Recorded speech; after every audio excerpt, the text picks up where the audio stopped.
Well, hi. Hello. Yes, I want to hear about your passion for wild salmon and orca and dam removals. Um, Yeah, just like general, yeah, general. maybe we can kind of talk in circles and see Sure. where it goes. I mean, maybe start with um, what you know about the issue or what got you into this Yeah, fight. I mean, like, what got me into it? Like, I always like to tell everyone that I'm part of the Free Willy generation. So I grew up in Minnesota, rural Minnesota, not anywhere near anything beautiful like this, and like fell in love with the Free Willy movies. And Mhm. so I mean, they're the cheesy '90s goodness. But it's on the Southern Residents is like the backstory. It's J Pod is the main pod, and so like I was just captivated from like 4 years old. I would always draw, orcas, really terrible tails and whatnot, but I could still picture them what they look like with crayons. And I was just captivated by like the mystical, just like awe that they have, like incredible, powerful beings that are. I mean, they say to be the wolves of the sea, but they're so intelligent, and so like just instantly connected to orca. And then I would say it was back in 2018, went about my life, whatever. Had like orca stuff here and there, um, always kind of like who I was. But then um, in 2018, I was, captivated by Tahlequah's journey of grief again, and I was like, oh my god, like, this is real, this is important. And it was, sitting in my rural Minnesota town, just like sobbing because it was like, holy cow, like this is really important. And it was then that I made it a goal to, eventually move here. Um, and took a couple of years, but in 2021, finally was here. And before then, made it a point. Like I took anything to study, right? I took the Whale Museum marine naturalist course, like anything that I could get like my hands on, just to refresh that knowledge and to be just up on everything. And so moving to Seattle in 2021, it was just like, okay, I have to find like an organization. I have to get involved. And so I did find an off branch of Endangered Species Coalition, which is called Snake River Savers, and started volunteering with them. And then I found Backbone Campaign, and yeah, just really getting into the issue. And I mean, it's so important because we've seen over the last uh, the last year, like their numbers have significantly dwindled. They were at 75 at one point, the Southern Residents, and we watched how many calves that were missing or passed away. And so it's like they can't thrive, they can't continue to thrive. And there's so many people out there that are like, oh, pollution, which it's like multiple things, right? Oh, the pollutants, let's cut back on the pollutants. Oh, it's the noise, let's restrict the noise, which has had great movement. But it's like, it all comes back down to like the amount of food. And like the most pivotal piece of information was a satellite tag on, I want to say it was one of the LPOD members, I can't remember which specific one, but they hung out at the mouth of the Columbia, like bouncing back and forth. And the Columbia River, and like the sub portions, the snake and whatnot, makes up, I don't remember the specific number, but at least half of their diet. And how pivotal that is. And if so, those numbers have significantly continued to dwindle since the 60s. How are they supposed to have enough salmon? Like it's literally impossible. And even just recently, they have spent primarily J and L pods have been in the Sound recently. And so they have struck gold with the amount of salmon. And if they had enough salmon in general, like they got lucky and timed it right, to be here, and to be catching that salmon and to be thriving currently. But imagine what it would be like if that was all the time. and they would have the abundance. We would see so many more of them, they could increase their numbers. And so ultimately, people are saying, sound pollutants, which yes, but the food, how many times do we say, food is what it sustains everyone, it's what drives everyone. If you don't have enough, how are you going to sustain? How are you going to thrive? Yeah. And so a lot of people don't understand the connection. They think the Southern residents are here in our Puget Sound region. They don't understand the Columbia River relationship and what's happening. So Yeah. what is the problem on the Columbia River? Yeah, absolutely. So the problem on the Columbia River is the Snake is a offshoot, tributary of the Columbia, and so the Columbia, the Snake River populations have significantly dwindled since the 60s. The dams have been up since then, and the returns of the salmon have significantly dropped. There's still salmon that returns, but they're not the size that they used to be. They're not the numbers that they used to be for them to thrive. And so yes, people are often like, well, they're the residents, they only live in the Sound. No, they travel up to 100 miles a day, and they can go anywhere from southeastern Alaska all the way down to Monterey, California. So that is like the midpoint, is right there on the Columbia, the mouth of the Columbia, and so it can sustain the majority of their travel when they are traveling back and forth, because it isn't just one location. And I think another big significant portion is that they only eat fish. Some people are like, well, why don't they, go eat the mammals, go eat the seals? They don't do that. Like, that's like asking us to, oh, why do you do XYZ? Why do I like dogs? You shouldn't like dogs. Change that. No, it's who they are. Like, it's to ask them or to like put that on them. Like, no, they have incredibly like complex cultures, and even like other ecotypes of killer whales. You can see in different areas that they have like a specific hunting method and a specific tradition that they are taught, and it's like that's what makes them such incredible beings, because they're able to teach their generations of this livelihood and how they live. And so what right do we have to say, oh, no, like, you don't get that, like, they were here before we were. And so, like, to dictate that, like, no, it is our time to give that up, to sacrifice, to move on and to make other connections, and just to give them a chance to thrive. I realize I didn't let you introduce yourself. So I mean, we're getting right into it. Yeah, Passionate, right? yeah. So Lucy, just say a bit about what it is you do in the world for this. You consider yourself an activist? Yeah. How would you describe yourself to people in terms Yeah. of your work and relationship to these issues? Yeah, I would say definitely like advocate, activist, just anything in that. My favorite aspects are really that educational outreach, and to talk to individuals and say, hey, this is important to talk about those stigmas. Why don't they eat something else? They don't travel anywhere else. No, actually, here's the data XYZ, and share that information with them, because when it is having a conversation with someone, it's people learn that way. One of my favorite things, a couple of favorite like advocate memories was, one was on the Washington State ferries and going around and talking to people. I need to do more of it, so if anybody's ever interested in volunteering, like, definitely reach out, and just to have those conversations with people, to have them to take action. And it was really powerful and really cool. And then the other one was actually at the Olympic Sculpture Park, that was talking to like a kid, like maybe an 8-year-old kid, and to like break it down and to explain to them why it was important, to not talk a bunch of words, but to make it really simplified. And they were like, oh, like, yeah. So it's like, if an 8-year-old can understand, why can't the rest of us? Yeah. Well, so two things. What do you understand about the Snake River dams? What is it you're trying to get people to do?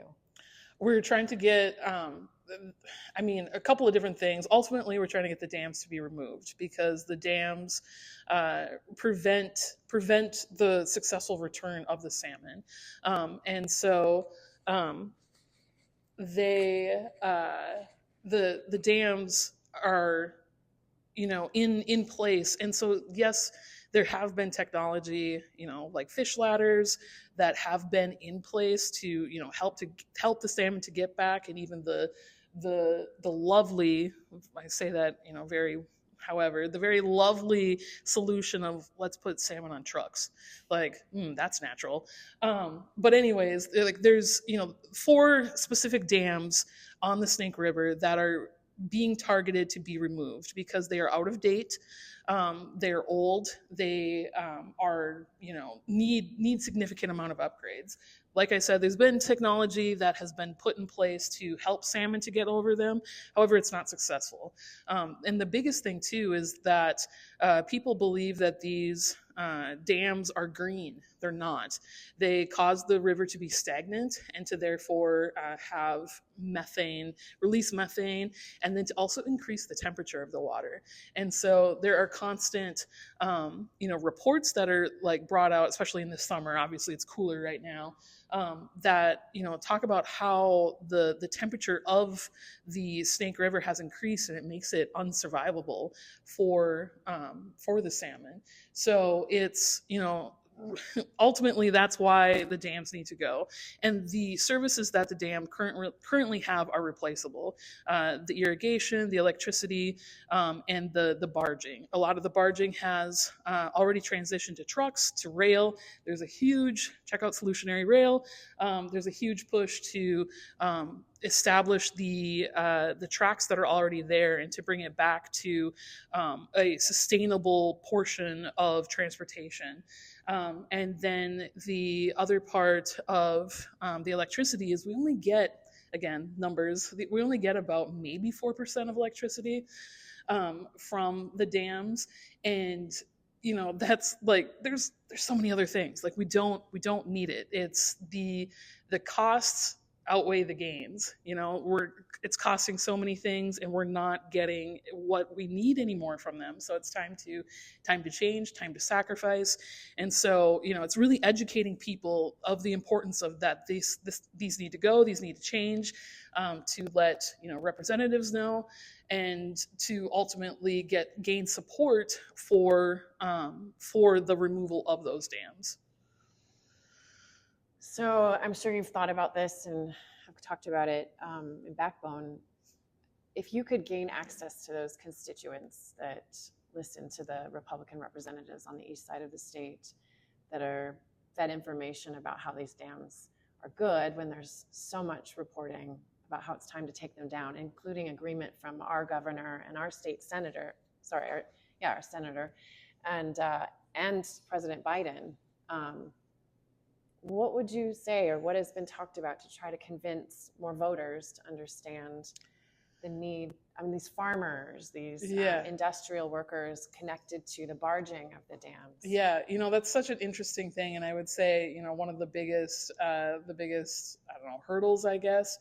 And I think really what is needed is to, have those conversations with those people. I would absolutely love to get those people in the room and to talk through a civilized conversation. I think that's a really downfall currently of just any like differences, and to have a decent conversation, a civilized conversation, to ask what are your concerns, and to drive home too that it's like, hey, we're not leaving you out in the dust. We're saying this is going to change, this is coming for you, and then we'll continue. You'll still be taken care of. Because I almost feel like a lot of rural communities, and I feel like growing up in a rural community, you feel like you're left out in the dust kind of thing, and not being supported, and you don't matter as much as people in the big city where there's larger populations. But that isn't true. Like there's continuous work to ensure that those needs are still met, for what the what the dams provide, but to also drive home the importance, I think even more importantly, is like the salmon, because the salmon, you can find the salmon DNA all the way back in Idaho in the trees. The trees of Idaho have the DNA of the salmon because they are so vital and so important for the ecosystem. And if we don't have that, what is that going to do? You know, you're not going to be able to farm. Like you're not going to get rain. You know, it's, you know, XYZ of climate change. And, you know, 137 species rely on salmon. And so if we take out, you know, that factor, if there ends up not being any more salmon, like you're looking at so many more factors that happen from that. And so like to you know, meet them where they're at, to address them, like, yes, you know, that is important. However, what would it look like if we didn't have salmon? Yeah, and you're talking about wild salmon, because there's some people that would say, you know, including in Norway, oh, well, we can have farmed fish. What's the difference? So why does it matter, Lucy, to have wild salmon? Because wild salmon are free, and like they aren't kept up. A lot of salmon farms, you know, are kept up, and they have disease, and that disease spreads to the wild salmon. Wild salmon are free. They're free to roam. They're able to grow to the size that they're expected. Like we can't we can't replace what nature is able to do on its own. Like we ultimately can't. Like we have to stop, you know, trying to mull in it and to change it and be like, oh yeah, we, you know, we can truck salmon, we can have ladders. That's not what salmon. No, that's not what salmon are meant to do. Even going, you know, back to, that's not their culture. You know, they're still highly intelligent individuals. You know, they're not at the level of the orca by any means, but they know where to return home. Like you can't mess with things like that. You have to let, you know, nature thrive and to be what it was, because, you know, since the industrial age has come about and, you know, modern society, we've already made a significant mark, and if we let that continue to happen, like we're not going to be here much longer. Mm-hmm. Yeah, well, and the Indigenous who've been here, absolutely, as they say, since time immemorial, have always understood the interconnected, interdependent relationship between everything that exists, and particularly for the people of our state, salmon is the most important to, my understanding is, most of the tribes here. And this white Western dominance of the land and the waters and the animals and other people has created so much harm, and we're still overcoming that. And you understand this Indigenous idea of we're all connected. The salmon are important to all of our lives. Do you have anything you'd like to say to that? Like anything you want to say about, from your background, from understanding, do you have Indigenous background? How did you come to understand and embrace this deep understanding that we need more people to wake up to? No, that's a good point. I mean, unfortunately, like no DNA of a native Indigenous background, but I feel just so strongly connected to the land, and so strongly connected to, you know, the orca. It could have been, you know, in a previous life. I know, you know, some people talk about that, but I feel very strongly connected, just like the aspect of to the land, to not, you know, take what we shouldn't take, to, you know, thrive off of the land. I feel like that's a benefit of, you know, how I was raised, and to really, you know, respect, you know, we did a lot of gardening, you know, we did a lot of theater growing up, my sister and I, and, you know, thanks to my mom for that, and just like instilling, I feel like from a young age, of how important everything was, and to grow up in a small town. Like I'm grateful for that. And I always look to, you know, what the Indigenous people are saying, what they're striving for, because, you know, we need to look to them. We need them to lead, because they have those notions. They're making strides to really change like the viewpoint, because what they are pushing is just what we need to be. So it's not really like a concrete, clear answer, but it's just feeling that connection to the land, to the animals, and to just be respectful of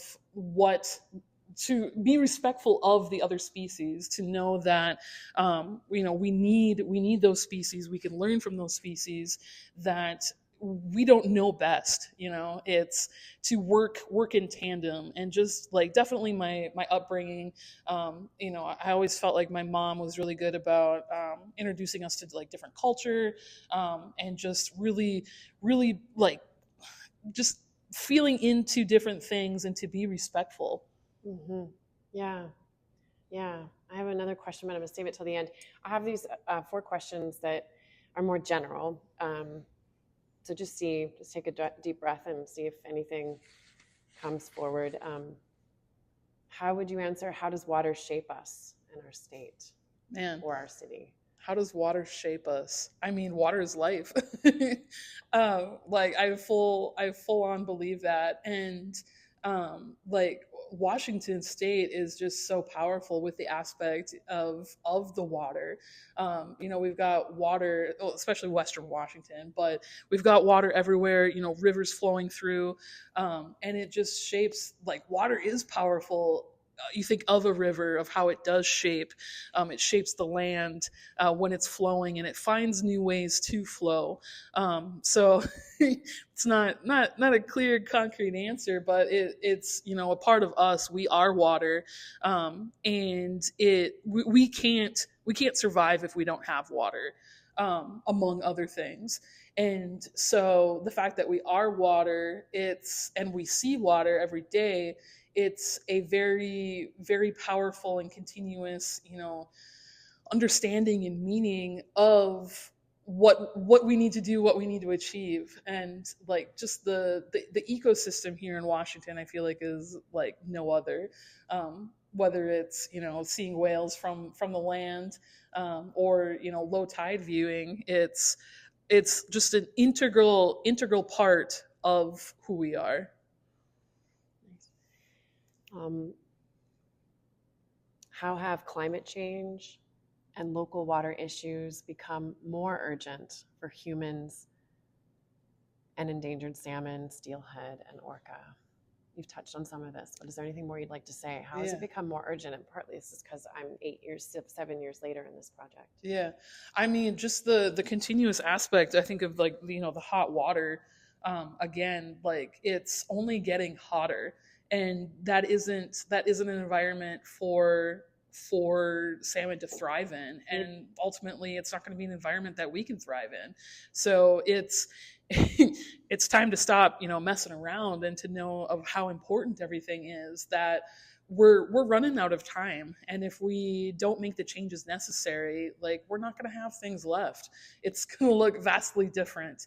And yeah, it's just dire, and we don't have time to waste. Yeah, and you're speaking to the climate impact on the dam, the stagnant water that's heating up more rapidly with climate change. Yep. Yeah. How can Washingtonians relate to nature, steward the ecology around us, and work together toward a just, sustainable future for all humans and the more than human? I love that, because I already kind of touched on some of it. It's such a unique biodiversity here that I feel like some people don't take advantage of. Like, one of my literal favorite hobbies is low tide viewing, and it's a hop, skip, and a jump. You have so many opportunities of where you can view that not a lot of other places get that, and especially like so close to like urban areas. Like, it's, I don't know, like, celebrate that aspect. Like, I've like shown so many friends, like, it's literally a part of like who I am. And just being able to view that otherworldly creatures and how they live, how they survive. Like, that's a gift, and that's something to be celebrated. And not a lot of people have that. The biodiversity of Washington is huge, and it should be something that everybody should be proud of, because it isn't like this I would say not anywhere else.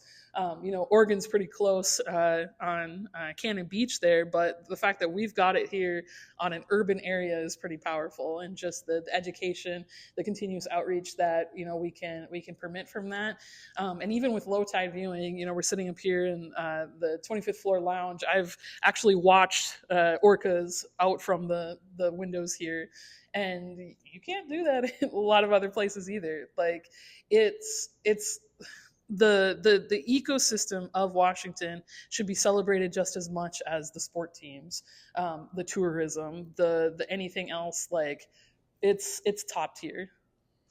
Nice. Again, these might all be kind of in the same vein, but just see if it hits you with anything. How can we move in new ways to heal and overcome the Western egregious mind over body colonialist narrative of the human as separate, to rebuild an environmentally just world? I can read that again if you'd like. Yeah.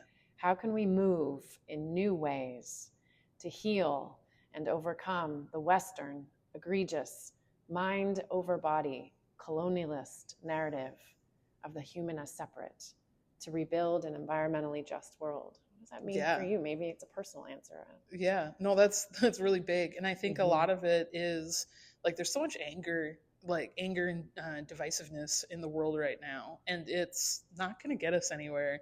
Like, it's really important to talk to those people that you have the differences with, to see where they're at, and to have that conversation, to have those civilized conversations, right? To get back to, like, what's important. Like, are they just not feeling heard?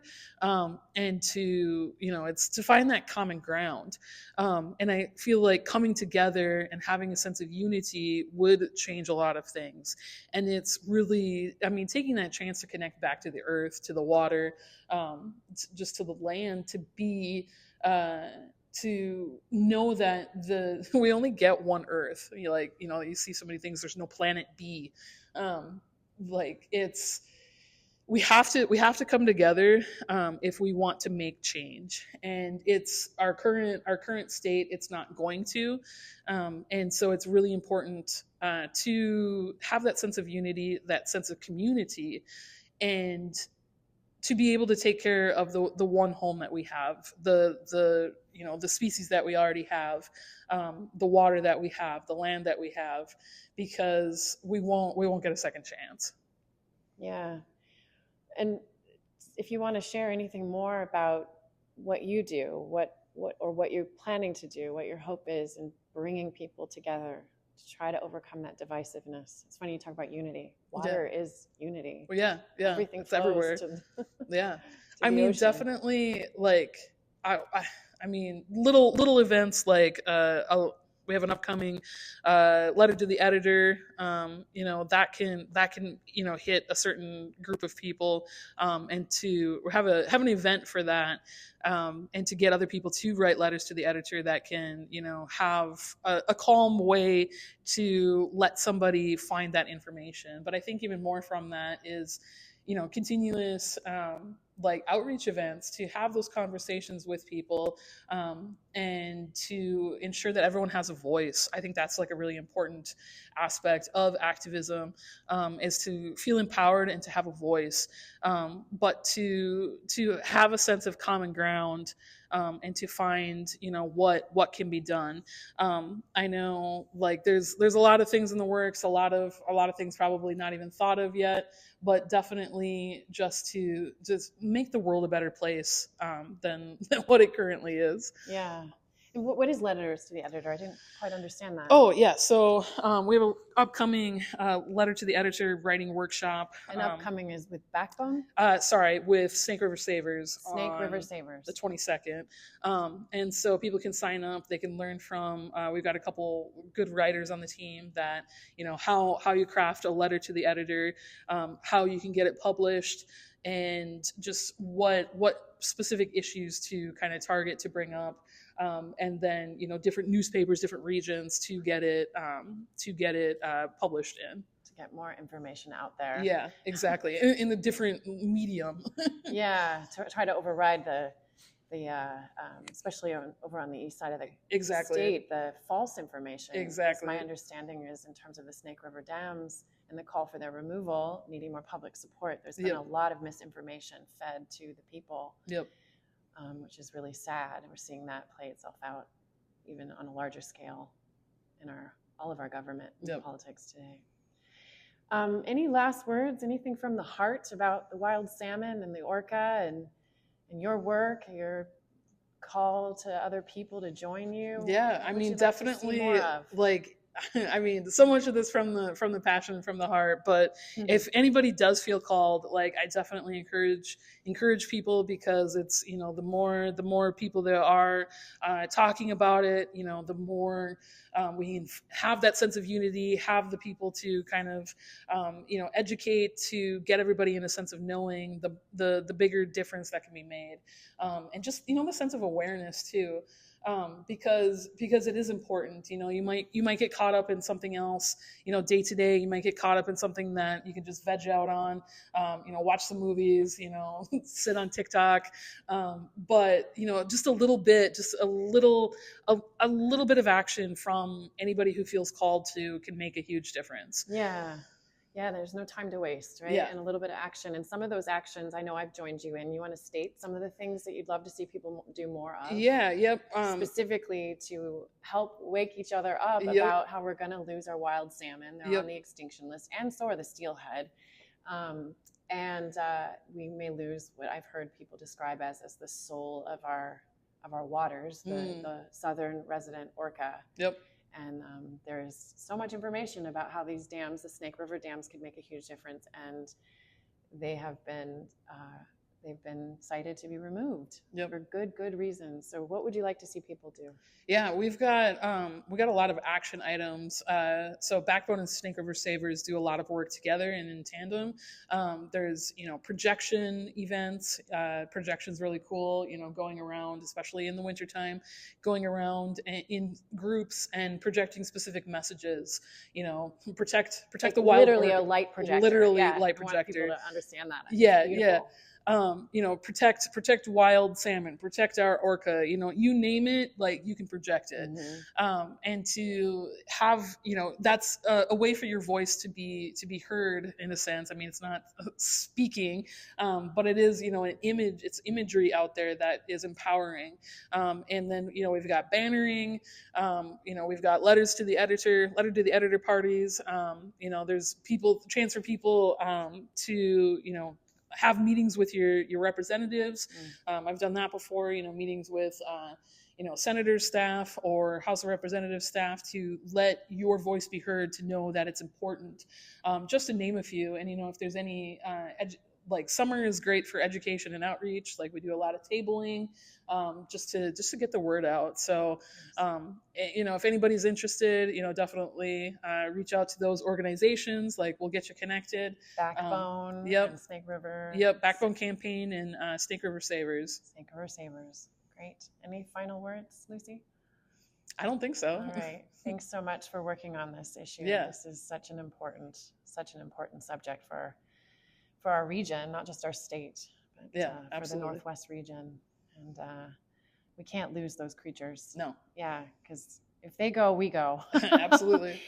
And we got to stand with the tribes. There's more that could be said about the upper Columbia River Basin, where the Grand Coulee Dam are, and Chief Joseph's Dam. There was nothing put in place for those dams in terms of salmon, but the tribes have plans, and my understanding is it comes down to money and more support. So we need more voters to get behind our elected officials that are willing to do the right thing to undo the egregious harms of our past. Yeah.